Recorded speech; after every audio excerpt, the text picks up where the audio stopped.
Hi guys, yes, ayun na nga ho. Here's the story why we move out in our old place in Mangnao. Because I don't wanna keep repeating because people were asking me bakit daw kami lumipat. Ganon. So, yes, just watch this vlog na lang because, like, ang dami kasi nagtatanong and then stories keep repeating and stuff like that. So here's the reasons why we move out. 2020-23, before I gave birth, we moved in that place in Mangnao.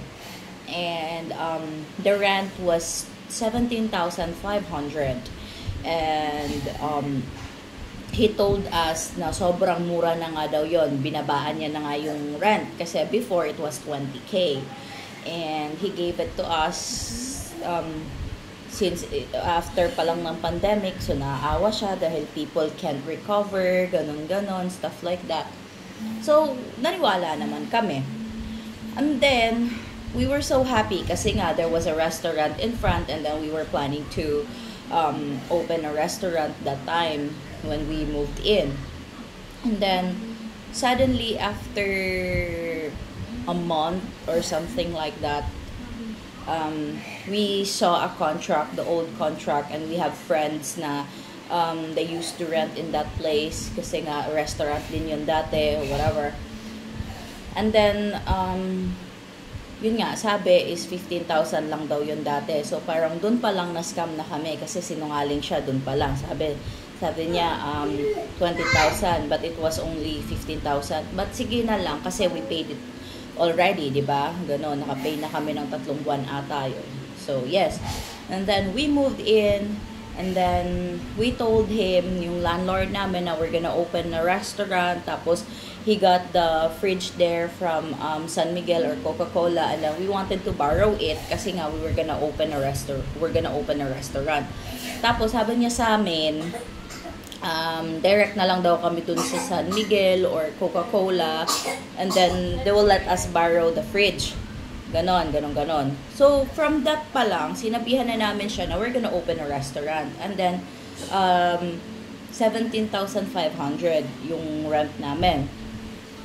Tapos sabi niya nasa kontrata na pang personal use lang yon, ganon. Pero verbally, nag-usap kami na sabi namin mag-o-open kami ng restaurant. Tapos payag naman siya.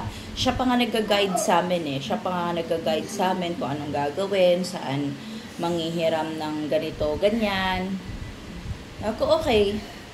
Tapos when we open the restaurant na, sabi niya magre-raise daw siya ng rent. Tapos parang nagulat naman kami kasi daw may restaurant, nag-open daw kami ng restaurant. But before we open the restaurant, nag-usap na kami na mag-open kami ng restaurant, ganon. Tapos, ayun, nung 1 year na kami doon, August 2024, nag 1 year na kami, nag-sign another ng contract, ganon, another contract na naman. 2024, mga August 27 or 28, nag-sign kami ulit ng contract. And then, actually yung raise na hiningi niya sa amin, 2,500 nung nag-open na kami ng restaurant. 2,500, so naging 20,000 yung rent namin, ganon, kasi nag-open daw kami ng restaurant. So, okay, para walang gulo, we can't do anything anymore. So, na-trap kami, di ba? Ang smart niya. Alam naman namin na ginagago niya kami. He was taking advantage sa amin. Pero wala nga kaming magawa kasi nga, di ba, nandun na yung restaurant. So, what we did is like, we signed na lang the contract. Sabi niya, 17,500 without the restaurant. 2,500 yung raise kasi nag-open kami ng restaurant. Pero pag walang restaurant, 17,500. Tapos, nung after kami nag-contract, 2 weeks after or a week, something ganon, I couldn't remember anymore. Nagsarado kami kasi nga yun nga yung sa restaurant nagsarado kami. Well, I'll vlog it next time. Bakit? Kasi ang dami pa rin nagtatanong, ang dami pa rin everywhere we go, dami pa rin nagsasabing, "Uy, mag-open kayo," gano'n. Anyways, I'll vlog that one why we closed. So, ayun na nga, nag-close kami after a week or 2 nung nag-sign kami ng kontrata ulit. Pero we were open na. We were open na like 5 months, ganon. And then we were paying na 20,000 even before signing the contract. Tapos, yun yung kasi yung rules niya eh. Pag may restaurant, 20,000. Tapos ayun na nga, nung nagsarado kami, kakasign pa lang ng kontrata, sabi namin. At tapos nung bumalik siya sa bahay, sabi ko, kuya, wala na kaming restaurant, di ba pwedeng ibalik sa 17,500? Sabi ko, since kakasign pa lang naman natin ng kontrata, sabi ko ganon. Wala naman ng restaurant. Sabi niya, sige, pag-usapan natin yan. Ganon. Tapos nung sumunod na bumalik siya, sabi ko, kuya, sabi mo, ibabalik mo siya sa 17,500. Ganon. Tapos, ang nangyari, sabi niya sa akin, biglang sagot niya sa akin, bakit ibabalik ka 70,500? Nasa kontrata, yun yung nasa kontrata, 20,000, ganon. Sabi ko, kuya, di ba sabi mo? Sabi nga ganon. Tapos, wala, parang ano na lang siya, na kung ano yung nasa kontrata, yun yung babayaran namin. Nagmatigas na siya. So, para iwas gulo, sige, pumayag na lang kami. Bayaran na lang yun, ganon. Tapos, eto na nga, moving forward, ganon. Last June, pumunta kami ng Manila. Tapos, eto, so pangalawa, 2 years na kami doon, di ba? Ngayon, 2025, mag-expire na yung kontrata namin sa August ulit. Tapos, pumunta kami ng Manila nung June. Tapos, we really decided na parang babalik na kami ng Manila. We're moving to Manila baka next year. Ganon, baka next year. So, what we did, sabi namin, sige, pagbalik natin ng Dumaguete, we will talk to the owner na hindi na tayo magsasign ng kontrata. But wala naman siya sinasabi sa amin na mag-raise siya, ganon. We were not aware, or wala, as in wala talaga. Wala naman siyang nabanggit na magtataas siya, as in wala. Wala naman. Wala sa kontrata namin na every pagkatapos ng kontrata magtataas siya. Wala rin siyang nabanggit sa amin, ganon. Tapos, nung pagbalik namin ng galing Manila, kinausap na namin siya. So, eto guys sinasabi ko sa inyo, yung landlord namin dati, mabait siya every time na nagbabayad ako. Every time na nagbabayad ako, mabait siya. Ang bait-bait niya. Tapos yung mga sira sa bahay, pag may sinasabi kami, 2 years na lang kami doon guys. As in, 2 taon na lang kami doon. Kung hindi mo siya titigilan na ayusin, yung mga electricity niya, hindi niya nga naayos ng maayos sa sandab. Kasi may mga nasira kaming mga appliances doon. Tapos sabi niya, wala naman yun. Okay naman, ganyan. Tapos parang pag may kino-complain kami doon, hindi niya talaga inaayos. Ever since na nag-start kami doon, tapos may napansin kami, never niyang inayos. Tapos sabi niya, aayusin niya, ganito, babalik siya, ganyan. Tapos pag pupunta siya sa bahay, kukuha ng pera. Kuya, your sister, every time na pupunta siya ng bahay, kukolekta ng money. Mabait siya, sobrang bait niya. Tapos sasabihin niya, sige, babalik ako dito, ayusin ko, ganito. Tapos, pagkatapos niya, kung kunin yung pera, mga ilang araw, hindi na siya babalik. Kasi nakuha niya na yung pera eh. Pero pag every time na pupunta siya sa bahay, kukunin niya na yung pera, ang bait niya. Tapos sasabihin niya, aayusin niya yung mga dapat ayusin, ganito. Tapos, kung may naaayos man siya, matagal pa yun. Matagal niya bago niya naaayos, ganito. Tapos, ang bait-bait niya sa amin. Tapos, pag wala kami, tapos pupunta siya doon, tapos may aayusin. Sasabihin niya sa mga kasama namin sa bahay, ang arte daw namin, ang dami daw complain, ganito. Malamang, kasi syempre tenant kami. Tapos, yung mga nasira naman doon or hindi maayos is, it was there already before we moved in. And then, ang promise niya sa amin, aayusin niya lahat. Yung sa restaurant, yung floor, papalitan niya. And then, when we moved in, wala naman nagbago. Nadagdagan lang ng dirty kitchen at saka yung parang lababo doon sa may restaurant. The rest talagang madaming tulo, ganon. Basta, ang daming So, anyways, yun na nga ho. So, when we arrived from Manila, kinausap namin siya na, ay kuya, mag-e-expired na yung kontrata sa June, sa August. Pero, ang gagawin namin, hindi na kami ano ulit ng kontrata, mag-re-renew. Pero, makikiusap kami na extension na lang. Yun nga, mag-extend kami. Yung kontrata namin, extend na lang namin hanggang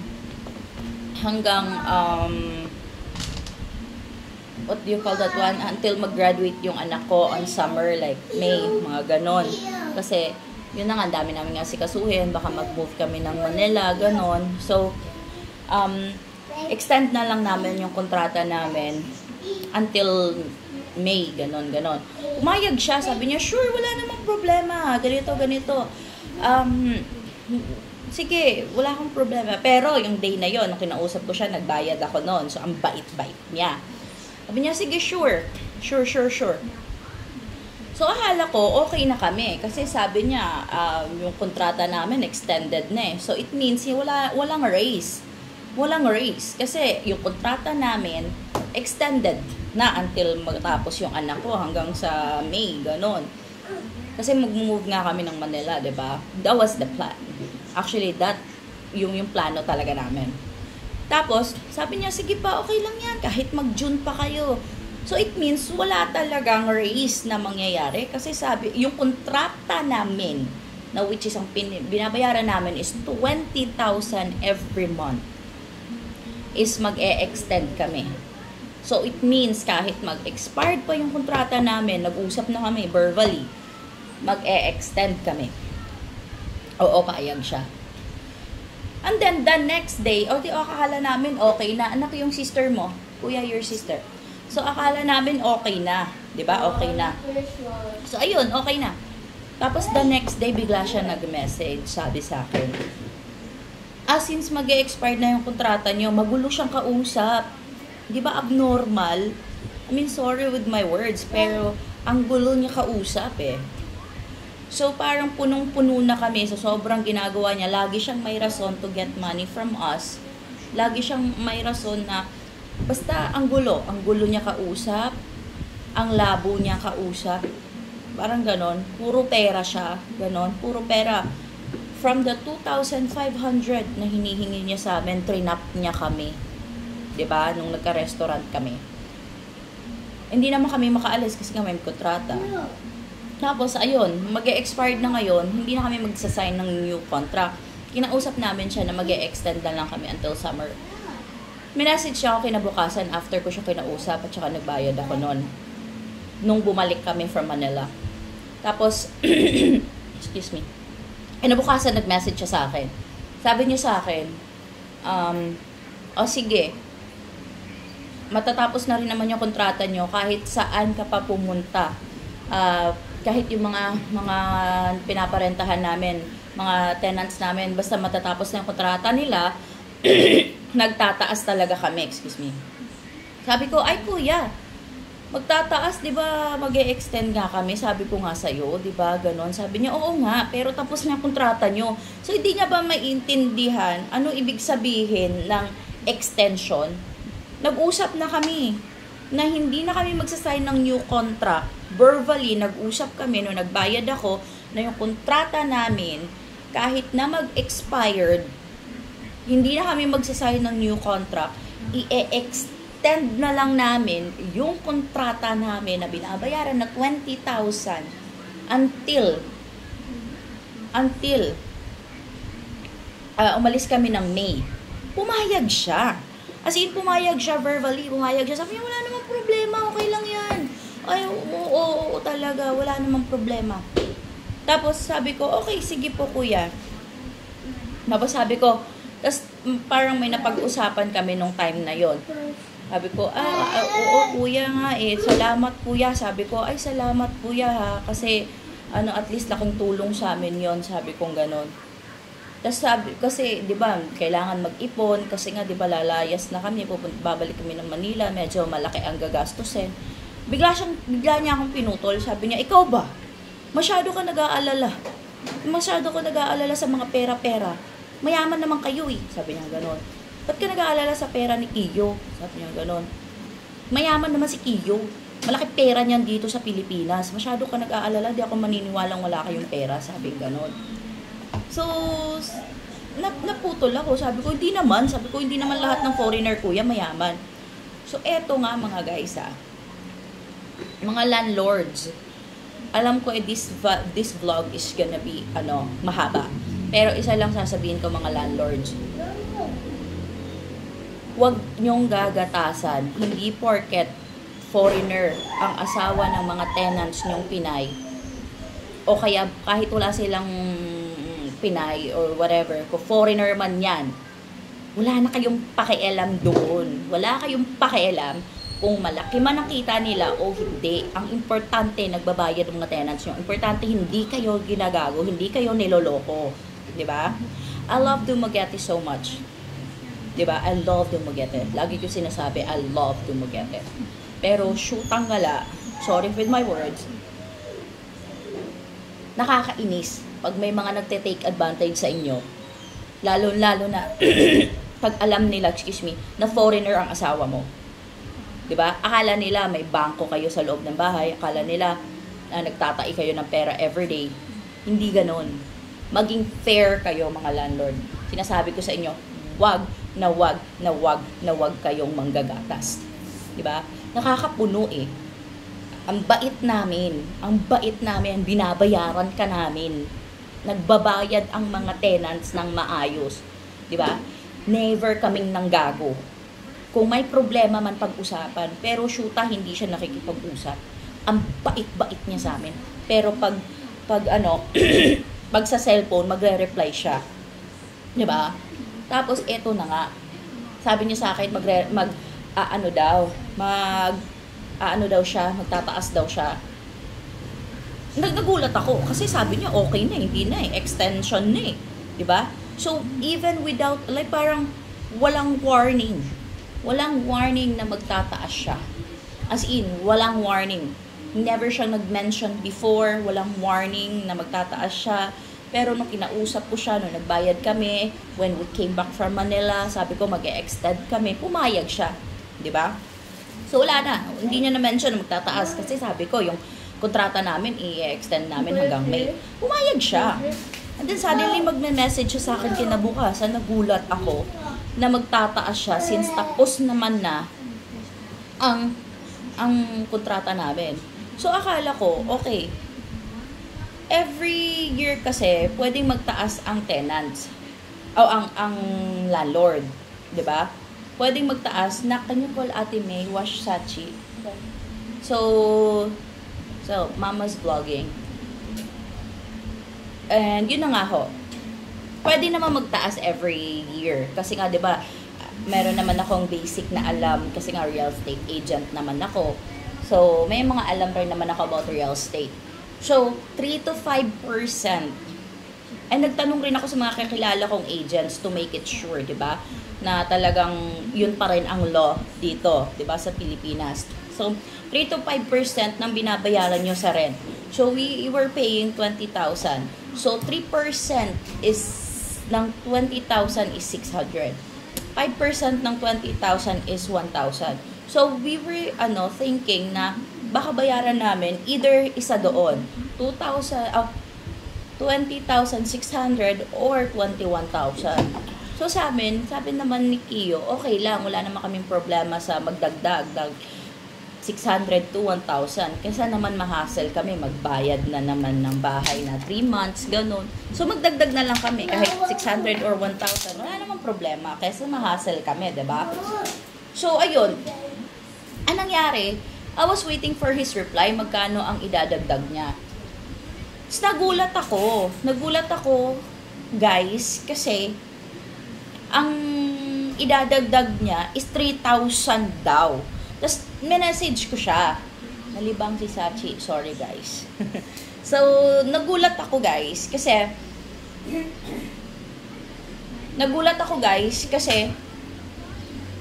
masyadong mataas doon sa percent ng, ayun, parang ng real estate ang hinihingi niya. Which is 3 to 5%, di ba?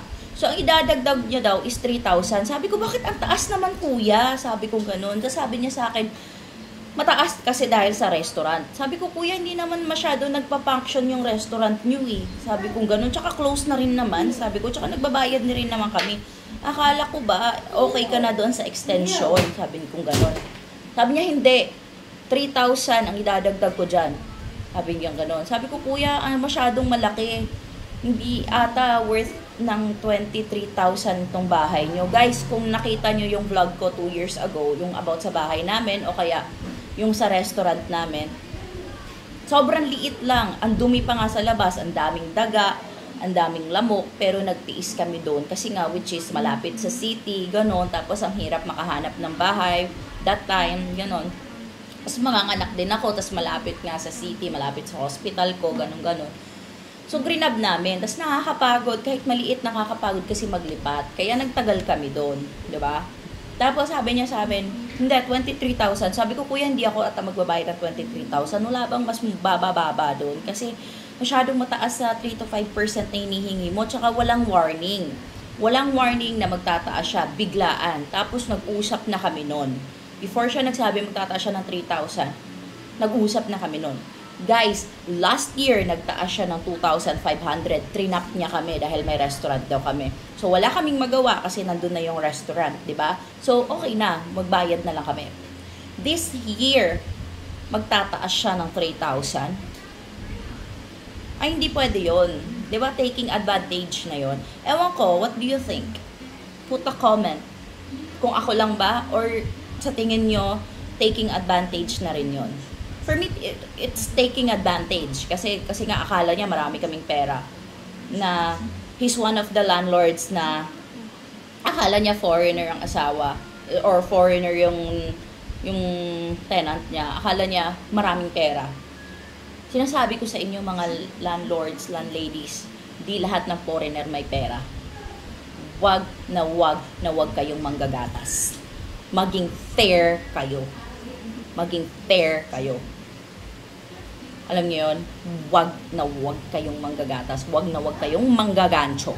Lalong-lalo na pag ang mga tenants nyo mabait, hindi marunong mangloko. Wag din kayong manloloko dahil may balik sa inyo. May balik. So yun na nga guys, napuno na kami. Kasi from 2 years, sa 2 years na yon, lagi niya kaming, parang lagi siyang may rason na pera from us, ganon. Hindi kami mayaman.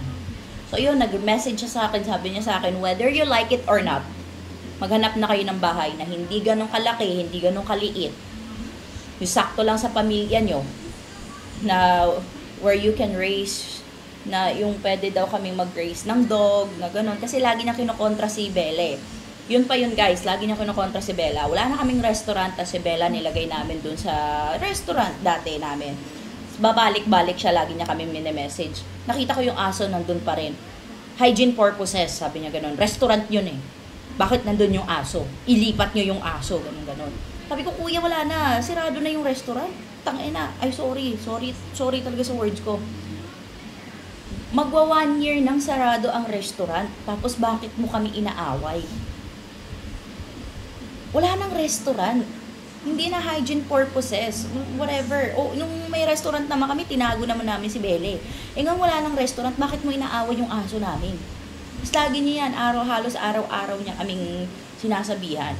Na kasi yung health, whatever daw, department, tinawagan siya. Ha? Kami nga na may restaurant dati, hindi nga kami tinatawagan lagi eh. Tapos siya daw may contact sa ano. So parang lahat na lang red flag, lahat, apakasinungaling niya. Apakasinungaling niya, grabe. So, punong-puno na kami. As in, nagpatong-patong. Sa ang dami niya, ang gulo niya. Ang gulo niyang kausap. Tapos, syempre, mabait kami. So, hindi namin pinapansin. Pero, habang tumatagal, napupuno rin kami. Diba? Napupuno din kami. Tapos, nung nag-message siya sa akin na, sige, maghanap kayo ng bahay niyo. Yung pwedeng ma-raise niyo yung aso the way you wanted. Nagbabayad kami. Nagparenta ka ng bahay, hindi naman namin sinisira yung bahay mo eh. Tsaka kung may masira man ang dahil sa aso, syempre aayusin namin yun. Kausapin mo kami ng maayos. Tsaka alam naman namin, hindi naman kami bobo, hindi naman kami tanga. Naiiwan namin yung nasira ng aso. Pag may nasira, syempre responsibilidad namin yun. Kung may kailangan bayaran, magbabayad kami. Kasi nasira ng aso namin yun eh, di ba? Kausapin na kami ng maayos. So yun na nga. Maghanap daw kami ng bahay na kaya daw, yung sakto lang daw sa pamilya namin, hindi malaki, hindi maliit, pero sakto lang sa pamilya namin, at yung afford namin.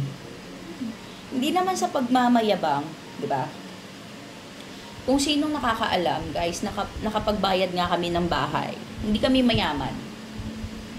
Pero kaya namin magbayad ng 50,000 na bahay per month. Hindi kami mayaman. Pero kung alam namin na magiging komportable kami, magiging worth it yung pagtira namin, tas ganyang price, babayad kami. Pero yung sa bahay niya, hindi worth for 23,000. Sa mga nakakakilala, nakapunta ng bahay namin, ang dami nagsasabi, talaga? Mahal! Ito ganito. Yung bahay niya is worth 10,000 lang actually. Ganon. Pero lagi niyang pinagmamayabang dahil sa restaurant. Kinuha lang naman namin yun kasi nga malapit sa city, malapit sa hospital ko. We were planning to have a restaurant in there. Hindi naman namin alam na isa siya sa mga landlord na kinakatakutan ng mga tenants na ganon. Yun nga, na nagtitake advantage ng tenant. Ganon. So, ayun, doon ako na parang, so sa tingin mo, hindi namin afford ang 23,000. Nakapag-rent nga kami dati ng 50,000 bahay pa lang itself eh. 50,000. Kaya naman, pero syempre kung kailangan magtipid, magtitipid.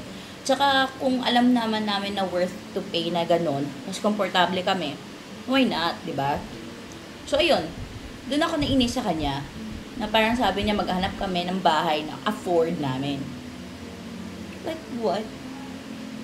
So, parang sa tingin niya, porket lilipat kami ng Manila, ganon-ganon, ayaw na namin maglipat, kasi nakakapagod, hassle.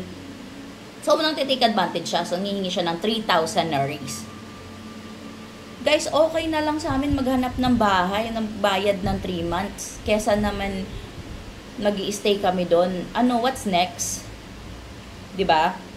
Na parang lagi niya kaming tinatrap, lagi niya kaming ginagatasan. So, yun. Finally, nag-decide kami ni Kiyo na bahala na kahit nakakapagod. Let's leave. This is too much. Tapos, but before we talk to him, before we send him a message, we went to a lawyer. Oh, thank you so much sa Ramacho, yung RT na sa Bakong, katabi ng The Palms, may law office there. Magagaling sila. So we went there. We asked legal advice. Tapos sinabihan kami ng lawyer kung ano yung mga dapat namin gawin, na binasa niyo yung kontrata, tapos sinabi ko sa kanya yung my side, bakit, ganito. So ayun, sabi naman ng lawyer na mali talaga yung landlord. Trinap niya kami.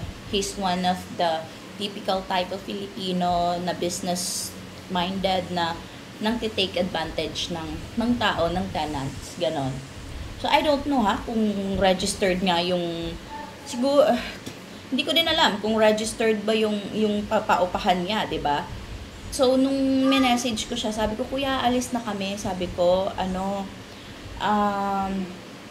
gagamitin na lang namin yung, so, total wala naman masyadong sira. Alam naman namin na walang sira, ganito. And, pasalamat nga siya na yung aircon na binili namin when we moved in there, iiwan namin. Kasi sabi niya, maghahati daw kami. Ganon. Maghahati daw kami ng rent. Maghahati daw kami ng sa aircon. Kasi sabi ni Kiyo, sabi ko kasi sa kanya, kuya, maghati tayo sa aircon kasi, di ba, may aircon dito, tapos yung aircon nyo, ang luma na, tapos magbe-burnt na siya, sira na daw, sabi nung nag-aayos ng aircon. Kuya, na lang, hati na lang tayo, ganito. Sabi niya, sige, maghahati tayo, pero ang condition, pag alis nyo, iiwan nyo yung aircon dyan. Di ba naman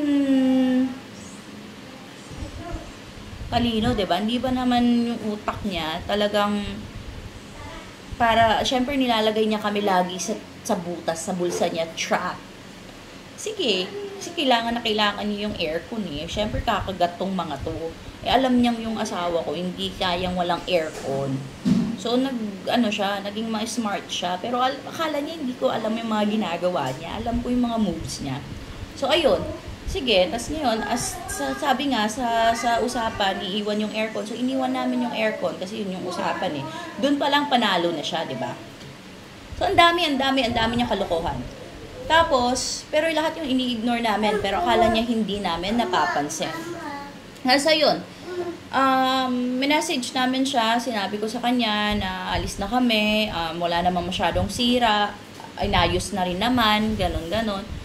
Kung pwede, igagamitin na lang namin yung dalawa kasi yung nandun eh, yung deposit namin. Sabi ko gagamitin na lang namin yung isa para last month para sa pang last month namin, ganon. So, hindi siya pumayag kasi ang dami niyang sabi. Tapos sinabi ko, ay kuya, actually, alam mo ba, sa lahat ng pinagsasabi mo, halatang pineperahan mo na lang kami. So, pero actually, we went to a lawyer. And then we asked a legal advice, ganon. Tapos, ayun, sabi ko, we asked nga yung legal advice from the lawyer. That's what I messaged him. Since then, talagang dati, pag nagme-message ako sa kanya, lagi siya nagre-reply, ganito. Lagi, as in, lagi niya akong parang nakikipag-argue siya sa akin. Tapos, nung last message ko sa kanya, sabi ko, kuya, pumunta kami ng lawyer, nang hingi kami ng legal advice.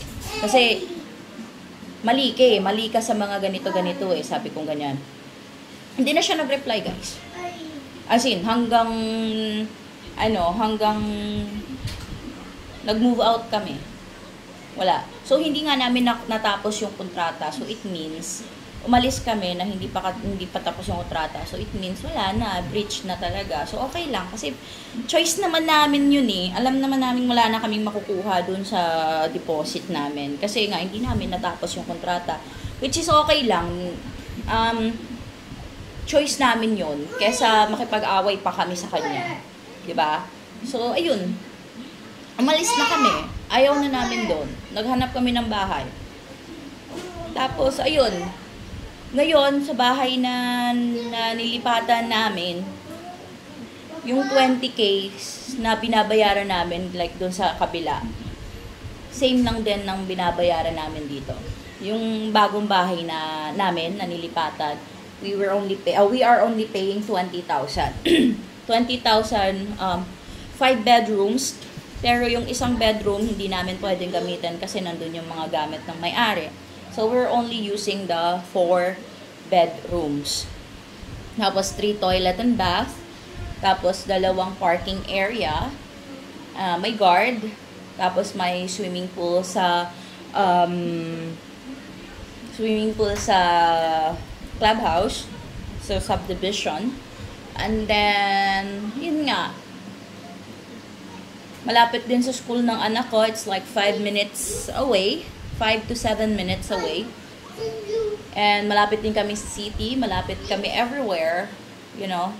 So, yes guys. Next vlog is I'm going to give you guys a house tour. For now, ito po yung reasons why kami nag-move out. Kasi nga, di ba, as I've said, mga friends ko nagtatanong why we moved out. So, eto na po. Instead pabalik-balik, just watch na lang the reason why we moved out. Diba? So, this is a call na lang din sa mga landlords na please, pakiusap. Wag kayong manggagata sa mga tenant nyo. Wag. Yung isip nyo is akala nyo porket foreigners nagtatae. Maging pantay kayo. Hindi lahat ng foreigner, paulit-ulit po to. Hindi lahat ng mga foreigner is maraming pera. Diba? Hindi lahat ng foreigners maraming pera. So, maging pantay kayo. Huwag kayong manggancho ng tao. Kasi lahat ng ginagawa nyo may balik. May balik po talaga. Tapos lalo na magpasalamat kayo pag nakahanap kayo ng tenants na mag-aalaga ng bahay nyo na hindi sisirain. At kung may nasira man, syempre, kasi sa sobrang tagal na pagtira doon, syempre, malamang may mga masisira talaga na yung, diba, habang tumatagal kang nakatira.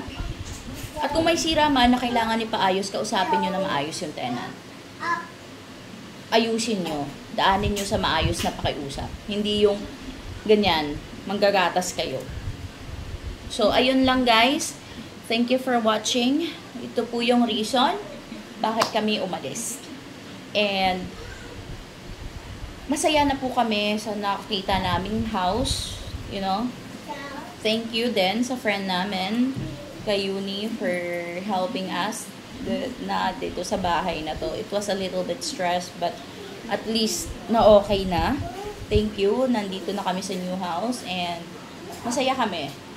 So, next vlog is house tour. So, thank you guys. Bye. Love you.